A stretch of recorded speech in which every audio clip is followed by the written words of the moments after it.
Mr. Jim Starlin, how are you, sir? I'm doing fine. You're the tail end of a whole series of interviews, and I'm still on my feet. So this is when we get the good answers. This is where I start getting dirty. Good! Yes, you heard it here first. You could not live with your own failure. Where did that bring you? Back to me. I am very curious now. Obviously, we're talking about Avengers Endgame coming onto DVD. And now that you've seen August 13th, they told me. August 13th, now that you've been able to see the full arc of what they did with your baby, Thanos, I'm just curious your opinion in terms of how they handled him in general, from Infinity War all the way through Endgame. You know, I had pretty good faith in it because I'd seen Civil War, I'd seen what Marvel had done so far. But Joe Russo's called me up like about a month before Infinity War came out and said, well, we got to cut out all that stuff, how there was the Thanos backstory, because the movie was going to be 2.5 hours long, and they only want 2 hours on this one. And I had made the mistake of watching the Justice League movie about a week before. That was a mistake. Yes. Yeah. And, you know, when he told me this, I was thinking, oh, it's going to be just like the Justice League, where Thanos comes in, and I'm going, oh, my goodness. You know, 2 minutes in the film, I didn't even have to wait for the Hulk to get beat up.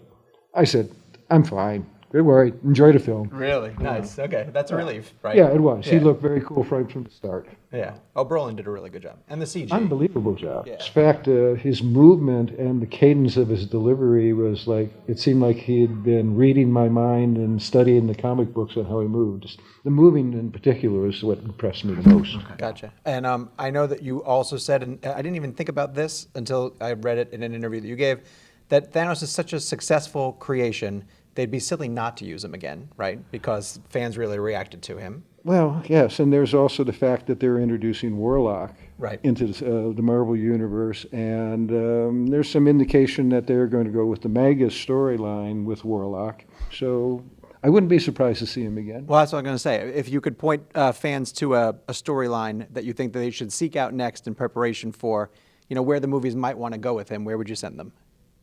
Well, if I was a fly and speaking into Kevin Feige's ear, I would start recommending the Magnus series. But, you know, I mean, they've got their own idea where things are going, and they've been very successful with it. Right.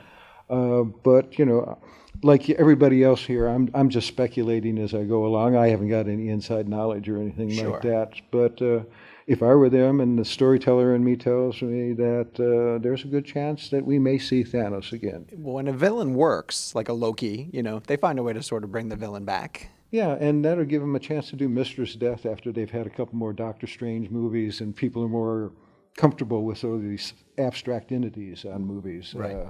So, you know, there's a whole lot of different stories they could do with him down the line. And I know Josh Brolin would like to do more with it. And they have the Fox rights now, too, so Surfer is back under their realm, I believe. And so is Galactus. And so is Galactus. Yeah, and so is Doom.